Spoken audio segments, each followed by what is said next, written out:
ചെന്ന് കഴിഞ്ഞപ്പോഴാണ് ഈ പ്രശ്നങ്ങൾ തീർന്നുമില്ല. അവരെ ഒന്ന് വന്നതെല്ലാം മദ്യപിച്ചിട്ടാണ് വന്നത്. ഒരു കുടുംബ കേസ് ചർച്ച ചെയ്യാൻ മദ്യപിച്ചിട്ടാണ് വരുന്നത്. ഞങ്ങളെ അമ്മേനെയും കൂട്ടി ഞാൻ അവിടെ ചെന്നു. ചേട്ടനുണ്ട്, എൻ്റെ പെങ്ങളുണ്ട്. പ്രശ്നങ്ങൾ തീരുന്നില്ല. ഞാൻ പറഞ്ഞു ഞാനാണെങ്കിൽ ഇത് കോടതിക്ക് വെച്ച് നമുക്ക് തീരുമാനമാക്കാം എന്ന് പറഞ്ഞു. ഞാൻ ഈ രണ്ടാമത്തെ മൂള് താഴോട്ട് ഇറങ്ങലും 2 കയറി വട്ടം കയറി പിടിക്കലും തൂമ്പാശിയോട് ഒറ്റയടി. മക്കൾക്ക് ഇപ്പോൾ ചെറിയ പ്രായമാകേണ്ട ഒന്നും അറിയില്ല. മക്കളെ കാണിക്കില്ല. പിന്നെ ഇപ്പോൾ കണ്ണൂർ കോടതി ഞാൻ കേസ് കൊടുത്തിട്ടുണ്ട്, മക്കളെ വിട്ടുകിട്ടണം എന്ന് പറഞ്ഞിട്ട്. കാണാനെങ്കിലും വിട്ടു പറ്റുമല്ലോ നമുക്ക്.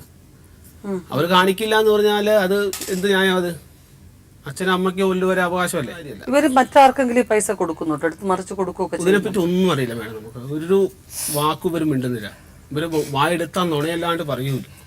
ഇവര് ഈ ചാനലിൽ പരാതി കൊടുത്തിട്ട് തന്നെ ഇവരിപ്പം ഒരു കള്ളപ്പരാതി കൊടുത്തിരിക്കുക.